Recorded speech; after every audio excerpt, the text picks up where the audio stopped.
This is Jason with Liquid Instruments, and today I'm going to teach you how to implement a few types of preset filters using the Moku Digital Filter Box. We'll be running in multi-instrument mode, so after launching the Moku app, select multi-instrument, and that will take you to the system building screen. For slot 1, select the Digital Filter Box, and for slot 2, select the Frequency Response Analyzer.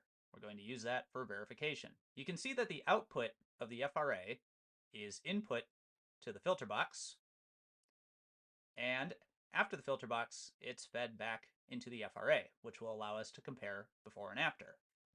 So let's click Apply Changes and wait for the FPGA to configure. Let's open a window for each instrument. Filter box and Frequency Response Analyzer. Let's take a look at the FRA first. As you can see, the Frequency Response Analyzer acts like a VNA. It will plot the power ratio of the input to the output signal as a function of frequency. You can see along the x-axis that the frequency is periodically swept from high frequency down to low frequency. We aren't seeing anything right now because the output of the filter box is off. So let's head over to the filter box screen. We're going to implement a low-pass filter first, with a cutoff frequency of 5 kHz. So we click on the filter button, and it takes us to a new screen, where we can select the filter type, change that to low-pass, and we're going to select the corner frequency, which you can input here. It's already at 5 kHz. And we're going to make this a Butterworth filter. Okay, so now we click out of this screen, and we enable the output A.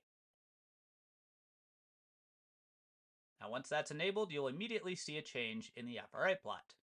So you'll notice that below 5 kHz, it's 0 dB, which means there's no attenuation at those frequencies.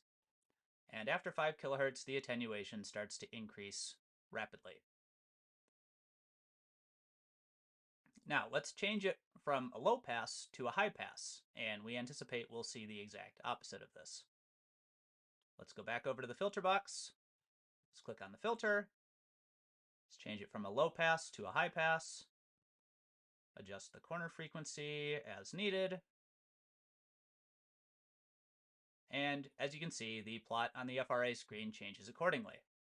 So now we have all the attenuation before 5 kHz and none of it at higher frequencies. All right, so lastly, we're going to implement a Gaussian bandpass filter. So let's click out of this. We're going to click on the filter again, and we're going to change the parameters accordingly. So we're going to say bandpass. We're going to change the filter type to Gaussian. And now you'll notice that there are two parameters. There's a low frequency and a high frequency, and you can adjust each by clicking on them or by dragging them to the appropriate spot. So let's click on the high frequency, make that 10 kHz. And we're going to click on the low frequency, and we're going to change that to 1 kHz.